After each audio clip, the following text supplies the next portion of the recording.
here we go. Oh, I guess we have Ultimate Warrior coming out first for some reason. Anyway, this is recreating a classic Intercontinental title match from SummerSlam. Ultimate Warrior versus Honky Tonk Man. Ultimate Warrior, I think probably the best description I've ever heard of Ultimate Warrior was if cocaine was a person. This is basically the way he acted in the ring. Non-stop energy and just 80s color flair. Yeah, if cocaine was a person. Anyway, this match is a recreation of the classic SummerSlam match in which Honky Tonk Man's record-setting Intercontinental title reign came to an end. And the reason I'm commenting about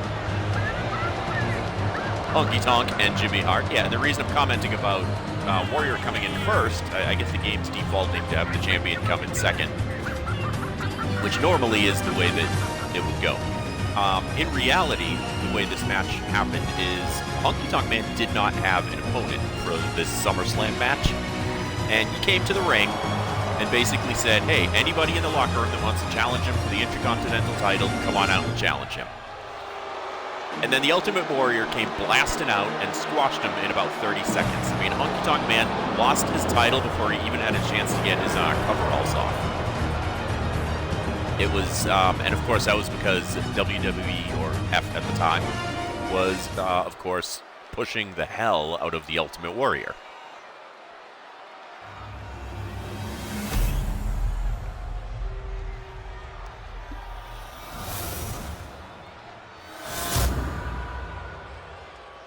The following contest is scheduled for one fall.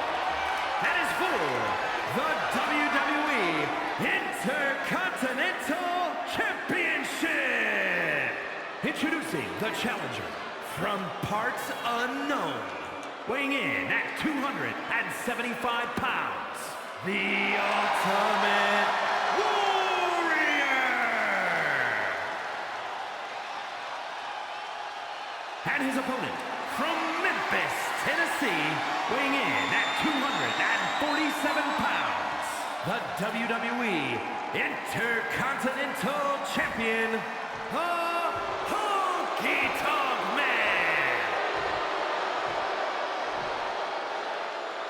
And I mentioned how the Honky Tonk Man's reign as Intercontinental Champion was record-setting, and that is because at the time this 30-second squash match happened, Honky Tonk Man had, at the time, been the longest reigning Intercontinental Champion ever.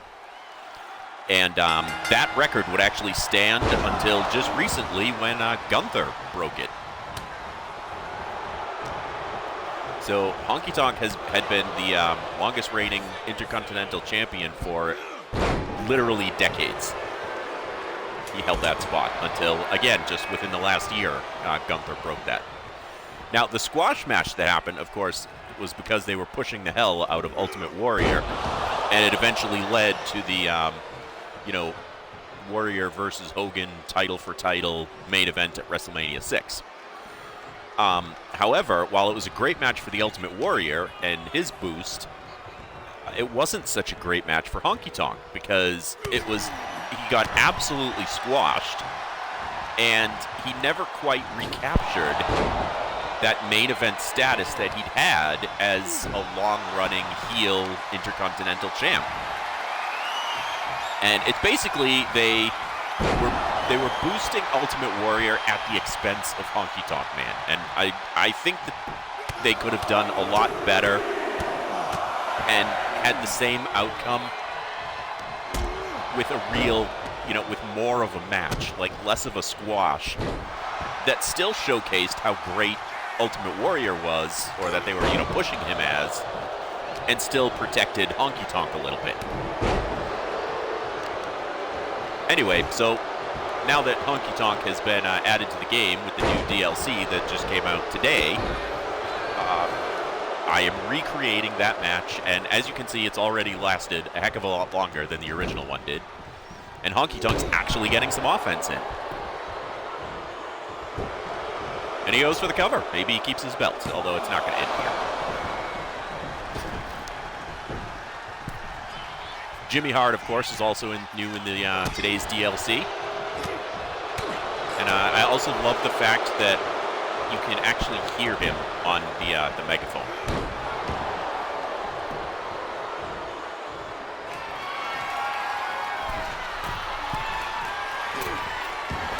Ooh, missed that one.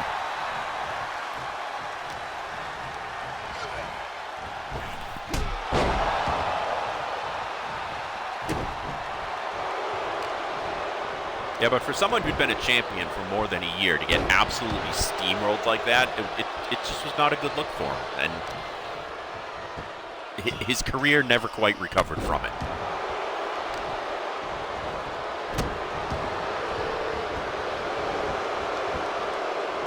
So I always would have liked to see them have a more substantial match, and that's literally exactly what's happening here. Honky is actually getting some offense in.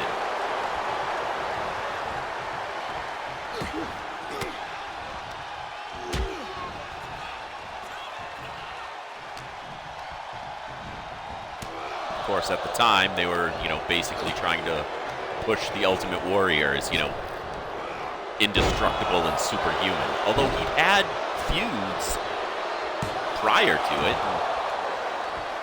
He had real matches. He wasn't just squashing everybody. Oh, setting him up for the finisher. Does he get him? Shake, rattle, and roll coming up.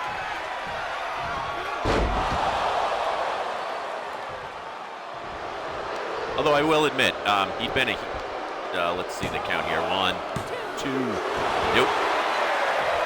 Honky had been a heel champion and, of course, hung on to his title through a lot of questionable means. Like, Jimmy Hart's megaphone came into play more than once, and then he would lose matches by disqualification or count out. So, he always had that, he'd find some way to hang on to the title. So it was satisfying to see him get absolutely crushed and lose that belt that he had basically cheated to hang on to for so long. But at the same time, I think they could have done it in a way that, with a little better storytelling, they could have done it in a way that protected Honky more than they did. Jimmy Hart is in the ring. The ref just stole his megaphone.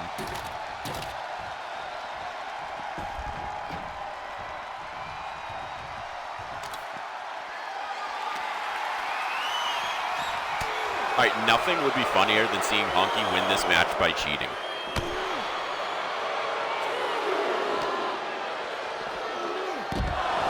Or like losing by count out or disqualification. Because that is textbook Honky Tonk Man when he was the champion. Or in this case, he may actually win by count out the way it's going. Oh, he missed that. We're at a 6 count. Yeah, Honky's back in the ring. Oh, and he's bleeding. Warrior goes for the cover. One count only. Jimmy Hart laughing on the megaphone.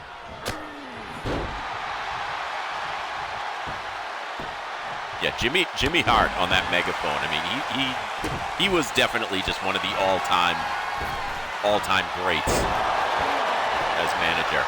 Oh, goes for the cover again. He got him with the splash, and there it is.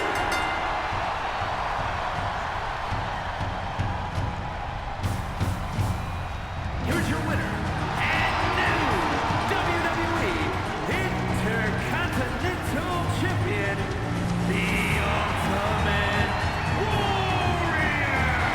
I mean, the original match, it was Warrior came running in, squashed Honky, took the belt, and ran out. And he was literally in the ring. It was like 60 seconds. He come running in, crushed him, and ran out. And that was it.